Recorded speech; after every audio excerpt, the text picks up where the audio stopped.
त्यात जास्त तेल टाकायचा प्रयत्न कराल तरी सरकार जळून खाक झाल्याशिवाय राहणार नाही, एवढंच मी सांगतो. आम्ही सगळे उद्या वेळ पडली ते इथून बसू, आम्ही सगळे. आणि आम्हाला तुरुंगात जायचा अनुभव आम्हाला चांगला आहे. आम्ही तुरुंगाला घाबरत नाही, आम्ही तुमच्या बंदुकीच्या गोळ्यांना घाबरत नाही.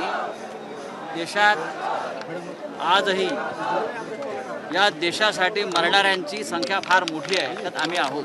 काल संसदेत तुम्ही पहिल्यांदा त्या सगळ्यांना पाहिलेलं असणार ज्यावेळेला इथे मोर्चा सुरू होता, तुम्हाला कसं वाटलं मोदी सरकार याच्याबद्दल? अत्यंत घृणास्पद.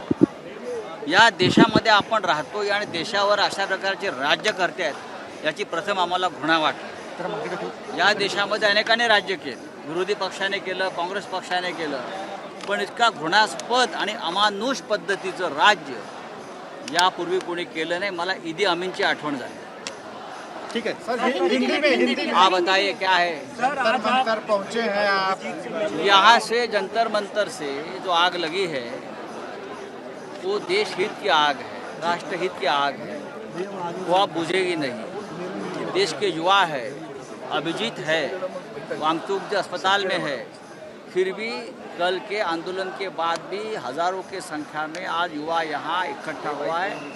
देश भर के शहरों में, गांव में, कस्बों में लोग सड़क पर उतरे हैं और अगर ज़रूरत पड़ी तो हमारे जैसे लोग भी यहाँ आकर बैठेंगे और अनशन करेंगे.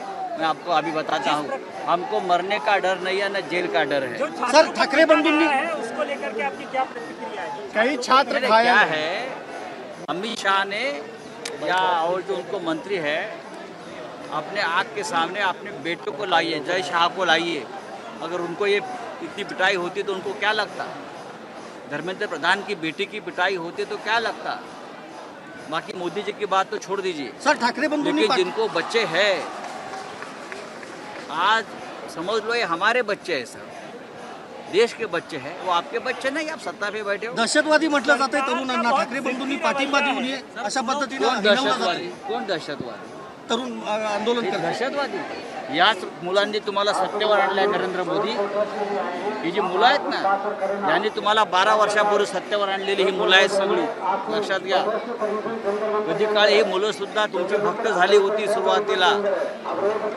आज या सगळ्या मुलांनी तुमच्या विरुद्ध बंड पुकारलेला आहे. त्यांना तुम्ही दहशतवादी म्हणतात. बंड पुकारला है. ये बागी है, ये टेररिस्ट नहीं है. और जब युवा बागी बनता है तो बड़े बड़ी सल्तनत और सिंहासन खत्म हो जाते हैं. झुकाने के लिए क्या करना है? सरकार को कैसे आप घुटनों पर लेकर के आएंगे? देखिए, सरकार को घुटना ही नहीं है. ये सरकार घुटने देखेगी सब ट्रम्प के सामने और नेतन्याहू के सामने. हमारे बच्चों के सामने सरकार कभी घुटने नहीं टेकेगी. अहंकार है, ये अहंकार खत्म हो जाएगा. लगभग 70 बच्चे डिटेन किए गए थे सर. था वो बीजेपी को करना पड़ रहा है, जो बच्चों को करना पड़ रहा है. आपको ऐसा नहीं लगता है कि हम भी उनके साथ हैं? आप ये डिवाइड करने को ट्राई मत नहीं, हम उनके साथ हैं. बच्चे हैं, सर, एक सवाल. बच्चे लड़ रहे हैं तो बच्चे के लड़ाई में हम उनके साथ हैं. अगर जरूरत पड़ी तो हमारे जैसे बूढ़े भी कुर्बानी देंगे. राहुल गांधी से मिले आप? राहुल गांधी को क्या लगा? राहुल जी से सुबह बात हो गई है. आज हम मीटिंग में थे, राहुल जी हमारे साथ थे. राहुल जी की पूरी सद्भावना और पूरी संवेदना इस आंदोलन के साथ है.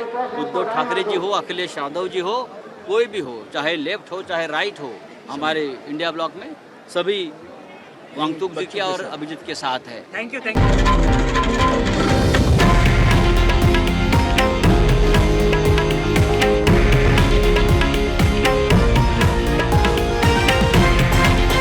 हे आहे देशातील नंबर 1 न्यूज नेटवर्क आणि आपण पाहत आहात TV9 मराठी, एकमेव.